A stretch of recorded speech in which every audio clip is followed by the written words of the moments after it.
हरे कृष्ण। आसक्ति से विरक्ति नामक जिस कथा को जीवंत होते हम देखने जा रहे हैं, वे हमें हमारे जीवन के अंत की दिशा को बदलने में अत्यंत सहायक होगी।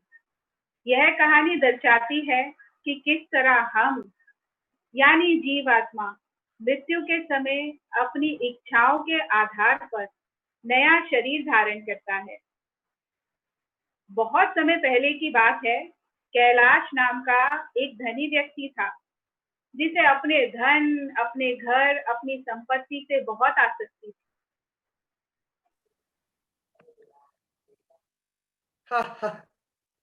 ये मेरा धन दौलत, मेरा घर, मेरा परिवार, मैं कैलाश हूँ, कैलाश। एक दिन नारद मुनि उसके घर आए और उसे एक अनमोल वरदान दिया।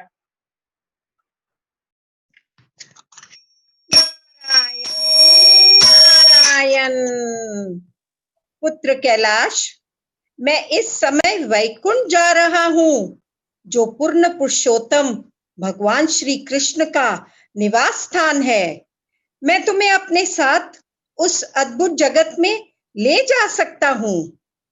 जल्दी चलो पुत्र, सोच क्या रहे हो? नारायण नारायण। सोच रहा हूँ प्रभु कि अभी इतनी जल्दी, मतलब मेरे पास समय कहाँ है? अभी तो मेरे बच्चे बहुत छोटे हैं, उनका ध्यान मुझे ही रखना है। मैं फिर कभी चलूंगा आपके साथ वैकुंठ।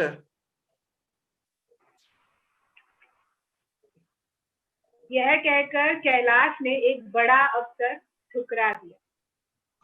लेकिन नारद जी अत्यंत दयावान हैं। कई वर्ष बीत जाने पर वे कैलाश के पास दोबारा लौटे। नारायण नारायण पुत्र कैलाश, क्या अब तुम तैयार हो? क्षमा करना प्रभु, अभी तो मेरे पास समय ही नहीं है। मैं दादा बन गया हूँ और नाना भी। अब अपने नाती पोतों का भी ध्यान मुझे ही रखना है ना। और फिर अब घर का मैं सबसे बड़ा सदस्य भी हूँ। मेरे सलाह बिना तो इस घर में कोई भी काम नहीं कर सकता। नहीं नारद जी, इस समय तो मैं आपके साथ जाना संभव ही नहीं है। जब कुछ साल बीत जाने पर नारद जी फिर लौटे तो उन्हें ज्ञात हुआ कि कैलाश की तो मृत्यु हो गई है। यह दुखद समाचार उन्होंने सुना तो हताश से वहां से जाने लगे। किंतु तभी उन्होंने घर के दरवाजे पर क्या देखा?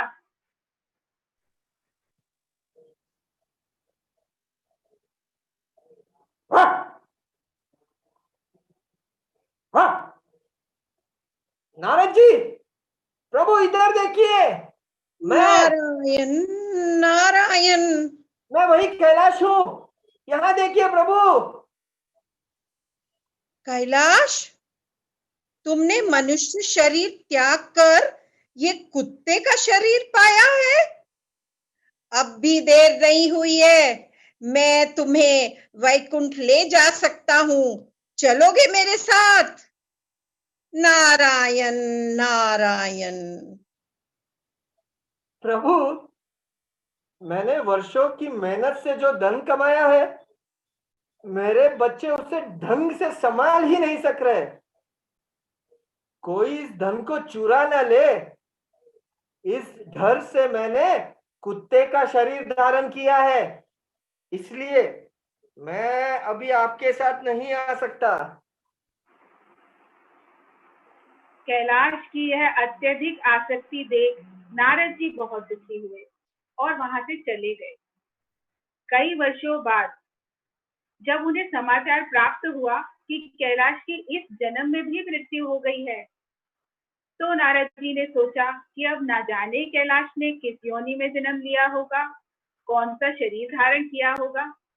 इन्हीं विचारों के साथ वे कैलाश के घर के पास उसी के खेतों से गुजर रहे थे कि अचानक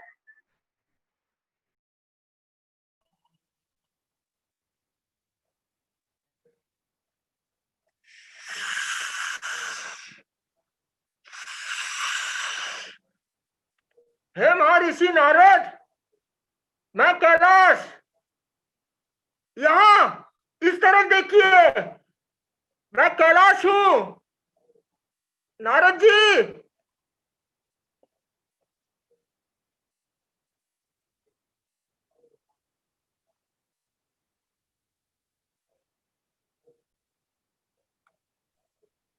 नारद जी, यहाँ देखिए।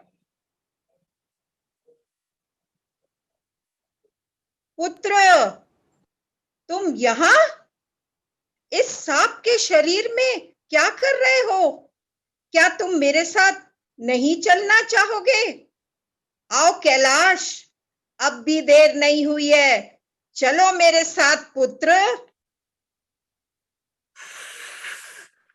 वो मैं क्या हुआ पुत्र? नहीं, नहीं, कुछ नहीं। महर्षि, मैं बहुत खुश हूँ। मेरे बेटे ने अपना सारा धन सही जगह जमा कर दिया है, परंतु परंतु क्या पुत्र?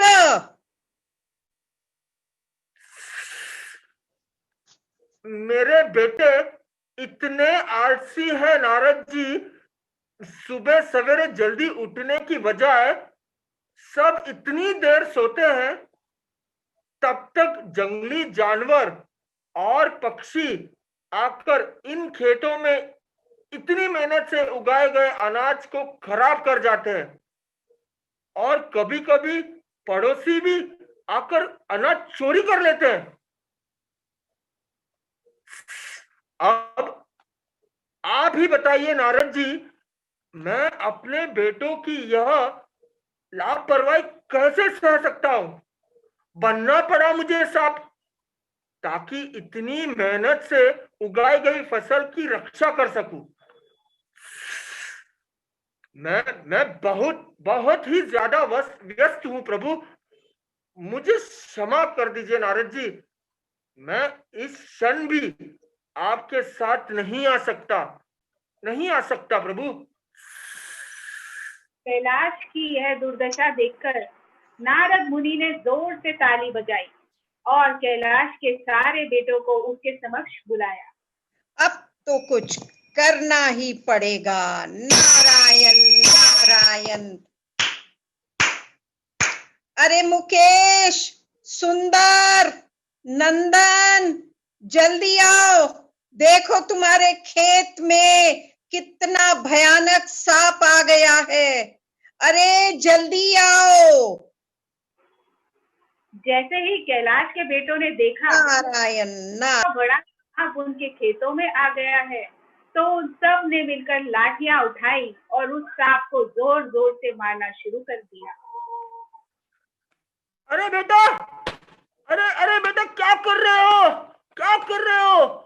मैं तुम्हारा पिता हूँ। अरे नहीं, अरे तुम्हारे भले के लिए तुम्हारे इस खेत की रक्षा कर रहा था मैं। अरे तुम मुझे नहीं मारना चाहते हो? मत मारो मुझे। अरे रुक जाओ। अरे मत मारो बेटा, मुझे मत मारो।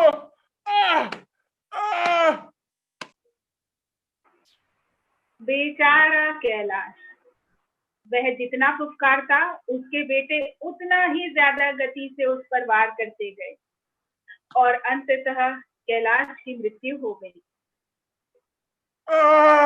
नारद जी, हे भगवान। कैलाश की यह कहानी कहीं ना कहीं हम सबकी भी कहानी है। आखिर क्या सीख मिलती है हम सबको इस कहानी से? जिस प्रकार एक डॉक्टर मरीज की बीमारी को मिटाने के लिए उसका ऑपरेशन करता है, उस क्षण मरीज को बहुत पीड़ा का सामना करना पड़ता है। ठीक इसी प्रकार नारद मुनि ने सांप का शरीर धारण किए कैलाश का मृतक हो जाना ही ठीक समझा। ऑपरेशन के दौरान मरीज को पीड़ा अवश्य उठानी पड़ती है, परंतु वह उसी के भले के लिए होती है, ताकि वह आने वाले समय में बेहतर जिंदगी व्यतीत कर सके। ठीक इसी प्रकार जब कैलाश को मृत्यु ने घेर लिया, तब उसे नारद मुनि की कृपा का आभास हुआ और अपने अगले जन्म में नारद जी की ही कृपा से पूर्ण पुरुषोत्तम भगवान श्री कृष्ण का सबसे महान भक्त बनने का अवसर प्राप्त हुआ। अपने मन की इच्छाओं के अनुसार जीव इस भौतिक जगत में कार्य करता रहता है और अपनी इन्हीं अधूरी इच्छाओं के अनुसार ही उसे अगला जन्म अगला शरीर प्राप्त होता है। अगर किसी की इच्छा सिर्फ सोते रहने में है, तो प्रकृति उसे भालू या मेंढक का शरीर प्रदान करती है, ताकि आराम से 6 महीने बिना किसी परिश्रम के सोता रहे। किसी की इच्छा मांस का सेवन करने में होती है, तो उसे शेर, लोमड़ी इत्यादि का शरीर प्राप्त होता है। अगर किसी को तैरने में ही आनंद मिलता है, तो प्रकृति उसे मछली का रूप प्रदान करती है, ताकि वह जीवन भर तैरता रहे। अगर किसी को कम वस्त्र पहनने की इच्छा होती है और अन्य को ऐसा देखने की इच्छा होती है, तो प्रकृति उन्हें वृक्ष का शरीर प्रदान करती है। तो आइए कैलाश की कहानी से सीख लेकर आसक्ति से विरक्ति की ओर बढ़ हम अपने इस मनुष्य जन्म को साकार बनाएं। हरे कृष्णा। हरे कृष्णा कृष्णा कृष्णा हरे हरे, हरे राम राम राम हरे हरे, हरे कृष्णा कृष्णा कृष्णा हरे हरे, हरे राम राम राम हरे हरे। जय राधा श्याम सुंदर राधा श्याम सुंदर राधे, जय राधा श्याम सुंदर राधा सुंदर राधे। जय जय प्रभुपाद नित्य गौर हरि बोल हरि बोल हरि बोल हरि बोल।